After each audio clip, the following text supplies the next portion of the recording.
Salut tout le monde, comment perdre du poids avec du chocolat, des bonbons et de la crème glacée? Aujourd'hui, je vais vous dire, en fait mon discours va être sous forme de deux choses distinctes. La première, comment utiliser ces aliments-là dans une journée classique pour vraiment optimiser vos résultats. Et la deuxième, pourquoi vous pouvez en manger et ça de façon régulière et même si vous voulez perdre du poids, vous devez le faire. Je m'explique. Premièrement, allons-y avec les bonbons. Beaucoup de crossfitters vont consommer, exemple, des jujubes après l'entraînement. Pourquoi? Ben c'est sûr parce que le monde de CrossFit il aime ça être comme outside the box, faire différent puis se démarquer. Mais au-delà de leur côté un peu extraverti, c'est plus le fait que quand on mange du sucre rapide après un entraînement, ça va spiker l'insuline, donc ça va faire downer le cortisol, monter l'insuline et ça va permettre aux hormones de venir dans un environnement qui est anabolique pour nous permettre de prendre la masse musculaire et ou de récupérer notre entraînement. Deuxième des choses, c'est le chocolat. On le sait, du 70, 75, 80% de cacao a montré que même en petites portions, entre 50 à 80 grammes par jour, il y avait peu ou pas d'incidence sur le pourcentage de gras d'un individu normal qui bouge de façon régulière. Pourquoi? Pour une multitude de facteurs, mais si vous voulez incorporer le chocolat, pourquoi pas prendre un ou même deux carrés avant un entraînement pour aller chercher l'effet stimulant, puis on s'entend qu'il y a du gras à l'intérieur, il y a un petit peu de sucre, il y a un petit peu de glucides, fait que ça peut être quelque chose qui est intéressant avant un entraînement. Troisième des choses, c'est la crème glacée. Je me cassais la tête pour savoir comment rendre la crème glacée sharp dans votre diète.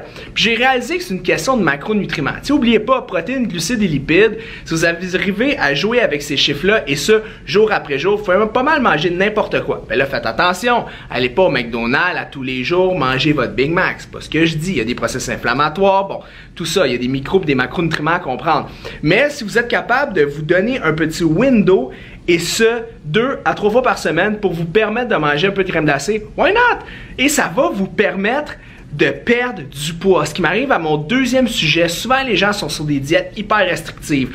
Du poulet, du brocoli, après des fèves vertes, puis on vient au brocoli, puis là l'avocat est en spécial. Fait c'est toujours des bons aliments, ce qui est pas mauvais. Par contre, les gens qui font ça souvent à la fin de semaine, c'est l'opposé. Le corps a tellement été restreint ou vous êtes tellement empêché de manger certaines choses que là vous avez une envie incroyable de manger du sucre, du sel, bref, tout ce que vous vous êtes empêché de manger et ça durant les 6 ou les 5 autres journées. Donc, si vous êtes capable de vous donner des petits treats et ça jour après jour ou même 2 à 3 fois par semaine, ça va vous permettre de rester sur votre plan alimentaire et ça à long terme. On s'entend que ça prend plus de 28 à 35 jours de créer une habitude. Donc, si vous commencez un plan d'alimentation, c'est sûr qu'il y a des gens qui sont tout ou rien, right? Mais si vous commencez, vous voulez vous mettre en forme, l'été arrive, bon, tout ça, allez-y à 80 à 85% de votre plan.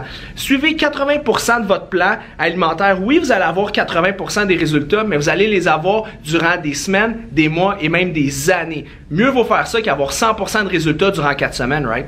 Donc, voilà comment utiliser ces 3 aliments-là pour perdre du poids. N'oubliez pas de liker la capsule, de la partager à vos amis pour leur dire, ben écoute, c'est Noël en avance, tu peux manger des jujubes puis avoir des abdos.